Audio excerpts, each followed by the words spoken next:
Ethan loved exploring abandoned places.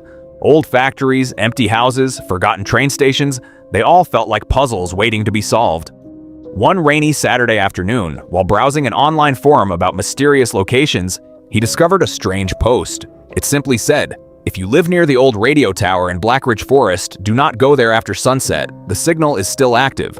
Most people in the comments laughed, assuming it was just another urban legend. But Ethan felt that familiar spark of curiosity. A radio tower in the middle of a forest? Still active? That made no sense. The next evening, just before sunset, Ethan grabbed his flashlight, phone, and a small radio receiver he used for fun experiments. Blackridge Forest was only a 20-minute bike ride away. The forest looked normal at first. Tall trees, wet leaves, and the quiet sound of wind. But the deeper Ethan went, the quieter everything became. No birds, no insects, just silence. Then he saw it.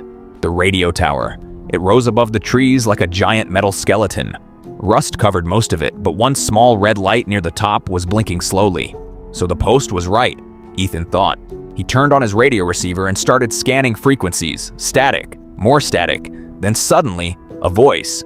"Hello?" Ethan froze. The voice sounded weak, distant, and distorted. "Is anyone there?" He looked around. The forest was empty. "Hello?" Ethan whispered. The radio crackled again. "You shouldn't be here." Ethan's heart started beating faster. Maybe someone was nearby using another radio. "Where are you?" he asked. Static filled the receiver for a moment. Then the voice returned. Too late.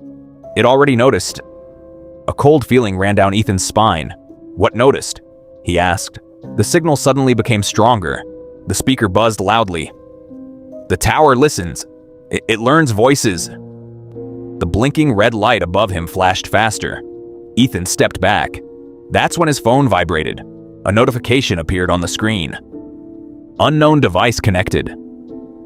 He frowned. "That's impossible," he muttered. The radio suddenly spoke again.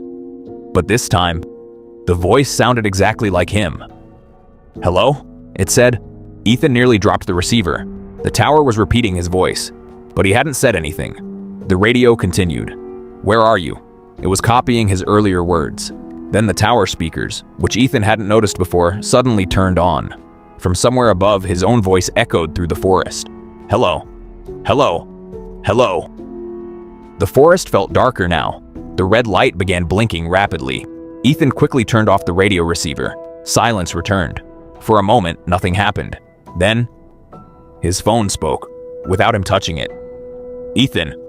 The voice came from the phone speaker, but it wasn't exactly his voice anymore. It sounded like many voices layered together. "Stay. We're still learning." Ethan ran. Branches snapped under his feet as he rushed through the forest, not daring to look back. His phone kept lighting up in his hand with new messages. Signal-detected audio recordings started new voice patterns stored. When Ethan finally reached the edge of the forest, everything stopped. The messages disappeared. His phone returned to normal. Breathing heavily, he looked back toward the trees. Far in the distance, above the dark forest, he could still see the blinking red light of the tower. Slow, calm, watching. The next day, Ethan searched online again for the forum post, but it was gone. There was no mention of Blackridge Forest, no radio tower, nothing, except one new post from a user with no name. It contained only a short audio file. When Ethan pressed play, his own voice came through the speakers, but he didn't remember saying the words. "Hello? Is anyone there?"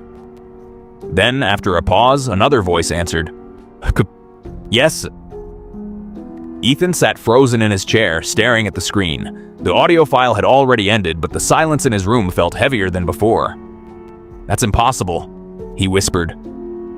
He checked the file information. It had been uploaded only 3 minutes ago, but Ethan had been home for hours. His hands trembled slightly as he replayed the recording. "Hello? Is anyone there?" The voice was clearly his. Then the second voice returned. "Yes." But this time the audio didn't stop. A faint humming sound appeared in the background like distant electricity. Then more voices slowly joined. "Hello? Can you hear us?" "We are listening." Ethan quickly paused the recording. His heart was racing now. "How could they record me?" he said to himself. He hadn't spoken those words since yesterday in the forest. Suddenly, his computer speakers made a quiet click. The audio file started playing again, But Ethan hadn't pressed anything. The voices were louder now. "Ethan, we remember you." His room suddenly felt very cold. Then the screen flickered. For a moment, the forum page changed. A new message appeared under the audio file. User detected below it, another line slowly typed itself. Voice match confirmed. Ethan slammed the laptop shut. The room fell silent again. He sat there in the darkness for several minutes, trying to calm his breathing. Finally, he opened the laptop again. The forum page was gone. Everything looked normal. No post, no audio file, no strange messages. Ethan leaned back in his chair. "Just a glitch," he said quietly. But then his phone vibrated. A new notification appeared. Unknown signal nearby, and from somewhere far away, deep in Black Ridge Forest. The red light on the tower began blinking faster again.